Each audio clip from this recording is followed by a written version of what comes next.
Hello dear student, welcome to my channel Engineers Hat. কেমন আছো সবাই? আশা করি ভালো আছো। আজ আমি আছি Kiran Karmakar, BSc in civil engineering, Dhaka university of engineering and technology, Gazipur. বিগত আমরা সাউন্ড পার্টের 2টা ক্লাস করেছি। আজ আমরা তৃতীয় ক্লাস করব। এটি সাউন্ড পার্টের প্রথম অধ্যায় অর্থাৎ তরঙ্গ ও শব্দের তৃতীয় 3 নম্বর ক্লাস আজকে আমরা করব। তৃতীয় ক্লাসে আমরা প্রথমেই একটি ম্যাথ দেখব, একটি গুরুত্বপূর্ণ ম্যাথ। যে ম্যাথটি প্রথমেই আছে যে একটি অগ্রগামী তরঙ্গের সমীকরণ। তাইলে আগে আমাদের অগ্রগামী তরঙ্গের সমীকরণটা জানতে হইবে। তাইলে যদি আমরা অগ্রগামী তরঙ্গের সমীকরণটা জানতে পারি তাহলে কি হবে, আমরা এই ম্যাথটি সলভ করতে পারবো। তাইলে প্রথমে আমরা অগ্রগামী তরঙ্গের সমীকরণটা একটু দেখব। যে অগ্রগামী তরঙ্গের সমীকরণটা হলো y সমান a sin omega T minus 2 pi X by lambda. এখানে প্রত্যেকটা পরিস্থিতি আগে আমার জানা লাগবে। এখানে এ ফার্স্ট অফ অল আছে এ হলো বিস্তার। এটা কি বিস্তার? কিসের বিস্তার? একটা তরঙ্গটা সৃষ্টি হয় কি অনেকগুলো কণার মাধ্যমে। তাইলে কণার সরণটাই হলো কি বিস্তার, অর্থাৎ এটা হলো বিস্তার। ওমেগা, পরবর্তীতে আছে ওমেগাটা কি কৌণিক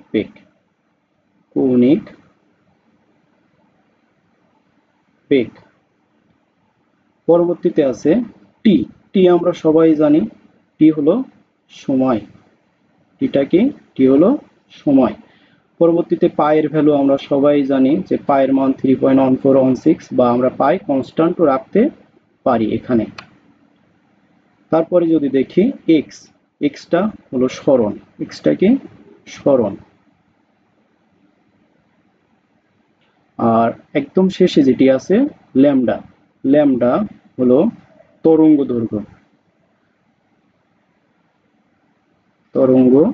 দৈর্ঘ্য। তাইলে এখন আমরা এককগুলো নিয়ে একটু আলোচনা করব। যে আমরা সবাই জানি তরঙ্গ দৈর্ঘ্যের একক কি হবে, যদি আমরা এমকেএস এককে করি তাহলে মিটার। বিস্তারের একক কি হবে, যেহেতু এটি একটা সরণ তাইলে আমরা এটা কিভাবে লিখতে পারি যে মিটারে। বেগ, এটা হলো কৌণিক বেগ। এখন কৌণিক বেগের সূত্রটা আমাদের আবার জানা লাগবে, যে কৌণিক বেগ ওমেগা সমান সমান 2 পাই এফ। তাহলে কৌণিক বেগের সূত্র কি? ওমেগা সমান 2 পাই এফ। এটা আমরা খেয়াল রাখবো। পরবর্তীতে আছে সময়ের একক সেকেন্ড। এখানে এক্স সরণের একক কি মিটার। এখন যে অঙ্কটা আমরা করছিলাম, অঙ্কটায় আবার ফিরে যাব এবং ম্যাথটি সলভ করব। তাহলে প্রথমে যদি অঙ্কটা দেখি, এখানেও দেখো আমরা যে আগে একটি সমীকরণ লিখলাম, যে সমীকরণটা যদি আমরা ছোট করে একটু লিখে নিই, যে কি ছিল, y সমান a sin omega T minus 2 pi X by lambda. এটা ছিল আমার সমীকরণ। এখন আমার এখানে যে সমীকরণটা দেওয়া আছে সেটা যদি একটু দেখি আমরা দুইটা সমীকরণের ভিতরে একটু কম্পেয়ার করব। y সমান 0.2 sine 200 pi T minus 20 pi X by 17। এটা আমাদের দেওয়া আছে, সমীকরণটা আমাদের দেওয়া আছে। তাইলে প্রথমে দেখো সাইনের সাথে যেটা থাকবে সেটা এর ভ্যালু, আর এটা কি বিস্তার। তাইলে এখানে সাইনের সাথে কোনটা আছে 0.1। তাইলে আমরা এখান থেকে বলতে পারি এ সমান 0.1 মিটার। এটা একটা উত্তর। আর প্রথমেই দেখো আমাদের কি বাইর করতে বলছে, বিস্তার। তাহলে এইটা একটা উত্তর।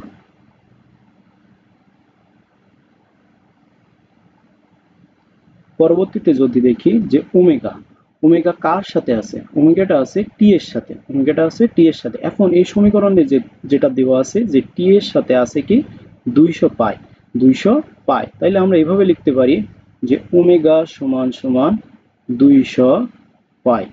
এখন আগে আমরা একটি সূত্র শিখেছি যে ওমেগা সমান কি, ওমেগা সমান কি ছিল 2πf, তাইলে আমরা ওমেগার জায়গায় কি লিখতে পারি 2πf। এখন এখানে যদি আমরা লিখি যে এখানে আজ কি ছিল ওমেগা, ওমেগার জায়গায় আমরা কি লিখতে পারি 2πf। 2πf সমান কি লেখা যায় 200 পাই। এখান থেকে যদি দেখি এই পাই আর এই পাই কাটা যাচ্ছে, তাহলে এফ এর সাথে দুইটা কি আকারে আছে, এখানে এফ এর সাথে দুইটা গুণ আকারে আছে, তাহলে দুইটা যদি ওই পাশে পাঠিয়ে দিই অর্থাৎ রাইট হ্যান্ড সাইডে পাঠিয়ে দিই তাহলে কি হবে ওইটার সাথে ভাগ হয়ে যাবে। যদি ভাগ করি 200 কে 2 দ্বারা ভাগ করলে 100। আর পূর্ববর্তী যে ক্লাসে আমরা দেখেছি যে কম্পাঙ্কের একক কি হয় হার্স। এখন দেখো আমরা তাইলে কি কম্পাঙ্কটা বাইর করে ফেলেছি। দ্বিতীয় নম্বরে আমাদের চাইছিল কি কম্পাঙ্ক, তাহলে আরেকটি উত্তর পেয়ে গেছি। তাহলে এইটা আরেকটা উত্তর। আশা করি সবাই বুঝতে পারছো। এখন পরবর্তীতে আছে তরঙ্গ দৈর্ঘ্য আর তরঙ্গ বেগ। এখন তরঙ্গ দৈর্ঘ্য অর্থাৎ তরঙ্গ দৈর্ঘ্য কি দ্বারা প্রকাশ করা হয়, তরঙ্গ দৈর্ঘ্য ল্যামডা দ্বারা। আর ল্যামডাটা কোথায় আছে এই মাইনাসের পরে, অর্থাৎ 200 পাই এক্স সমান বাই ল্যামডা।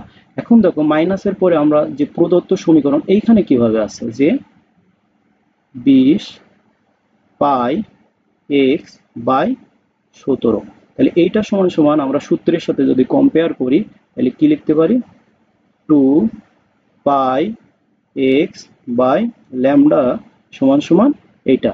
এখন এখানে আমরা সরি এখানে ছিল এটা 17, এটা কি ছিল 17। এখন যদি আমরা এটা ক্যালকুলেশন করি এখানের পাই কেটে যায়, এই পাশের এক্স এই পাশের এক্স কেটে যায়, এখানে 2 দিয়ে যদি একে ভাগ করি তাহলে এখানে কত পাবো 10।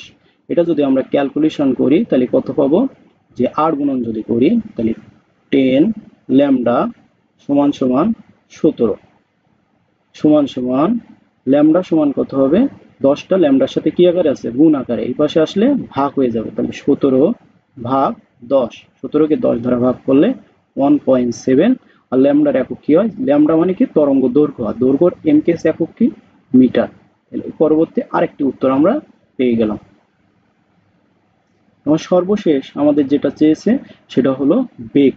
আর পূর্ববর্তী ক্লাসে আমরা বেগের একটি সূত্র শিখেছি যে বেগের সূত্রটা কি, বেগ কি দ্বারা প্রকাশ করা হয় ভি দ্বারা।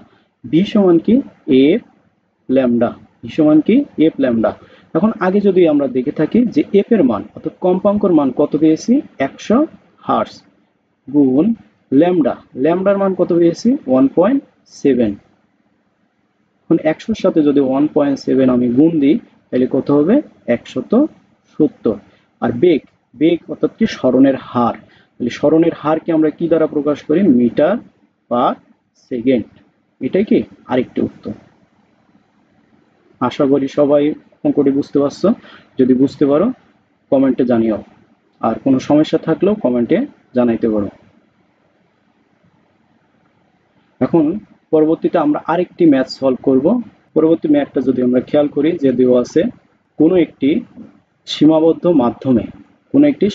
মাধ্যমে সৃষ্ট স্থির তরঙ্গের কম্পাঙ্ক, তাহলে কি দেওয়া আছে কম্পাঙ্ক। আর কম্পাঙ্ক কি দ্বারা প্রকাশ করা হয় এফ, কম্পাঙ্ক কত 480 হার্টজ। তারপর বলা আছে তরঙ্গের পরপর দুইটি নিস্পন্দ বিন্দুর দূরত্ব, তাহলে এইটা আমাদের খেয়াল করতে হবে। যদি বলে পর দুটি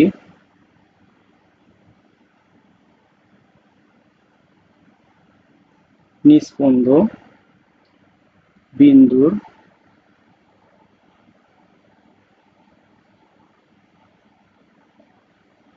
দূরত্ব, তাহলে এইটা হলো ল্যামডা বাই 2 দ্বারা প্রকাশ করা হয়। পরপর দুটি নিস্পন্দ বিন্দুর দূরত্ব কি ল্যামডা বাই 2, এটা আমাদের সবাইকে কি করতে হবে খেয়াল রাখতে হবে। এখন যেহেতু দেওয়া আছে কি পরপর দুইটি নিস্পন্দ বিন্দুর দূরত্ব 0.75 মিটার, তাহলে আমরা কি লিখতে পারি প্রশ্ন মতে ল্যামডা বাই 2 সমান সমান 0.75 মিটার। এখন এখান থেকে যদি ল্যামডার মানটা আমরা ক্যালকুলেশন করি তাহলে কি দুইটা এখানে ভাগ আকারে আছে ওই পাশে কি হয়ে যাবে গুণ হয়ে যাবে, তাহলে কি হবে 1.5 মিটার। এটা কি পাইছি আমরা তরঙ্গ দৈর্ঘ্য। কিন্তু আমাদের প্রশ্নে কি বলেছে মাধ্যমের তরঙ্গ বেগ, তাহলে মাধ্যমে তরঙ্গ বেগ। এখন যদি আমরা বেগটা বাহির করি, বেগ কি দ্বারা প্রকাশ করা হয়? ভি, ভি ফর কি? ভেলোসিটি। ভি সমান কি? আমরা আগেই দেখেছি ভি সমান এফ ল্যামডা। এখন এফটা কি? কম্পাঙ্ক, ল্যামডা হলো তরঙ্গ দৈর্ঘ্য। তরঙ্গ দৈর্ঘ্য আমরা আগেই বাহির করছি। আর কম্পাঙ্ক দেখো, এখানে আমাদের কম্পাঙ্কটা দেওয়াই ছিল। তাহলে এখানে যদি মানগুলো আমরা ইনপুট করি, এফ এর মান কত? 480 হার্জ, ল্যামডার মান কত? 1.5 মিটার। এটা যদি আমরা ক্যালকুলেটরে ক্যালকুলেশন করি, তাহলে এখান থেকে পাবো 720 মিটার পার সেকেন্ড। এটাই কি উত্তর? তাহলে আমাদের সবাইকে খেয়াল রাখতে হবে কি, পরপর দুইটি নিস্পন্দ বিন্দুর দূরত্ব λ/2। যদি আমরা এইটা জানি, তাহলে এই ম্যাথটা আমরা সহজেই সলভ করতে পারবো। আশা করি সবাই বুঝতে পারছো। আর কোনো সমস্যা হলে কমেন্ট বক্সে জানাবে, এবং ভিডিওটি ভালো লাগলেও কমেন্ট বক্সে জানাবে, এবং ভিডিওটিতে একটি লাইক দিয়ে রাখবে।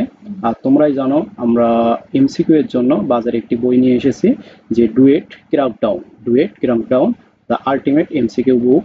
এখানে সুন্দরভাবে বিগত সালে ডুয়েট পরীক্ষার কোশ্চেন ব্যাংকগুলো দেওয়া আছে, এবং অধ্যায় ভিত্তিক করে এমসিকিউ গুলো সবই দেওয়া আছে, এবং নিজেদের যাচাই করার জন্য সর্বশেষে মডেল দেওয়া আছে। তোমরা এখনই বইটি কালেক্ট করতে পারো। আশা করি সবাই বইটি নেবে, এবং ভিডিওটি ভালো লাগলে আমাদের চ্যানেলটা সাবস্ক্রাইব করে রাখবে, এবং পরবর্তী ভিডিও পেয়ে যাবে।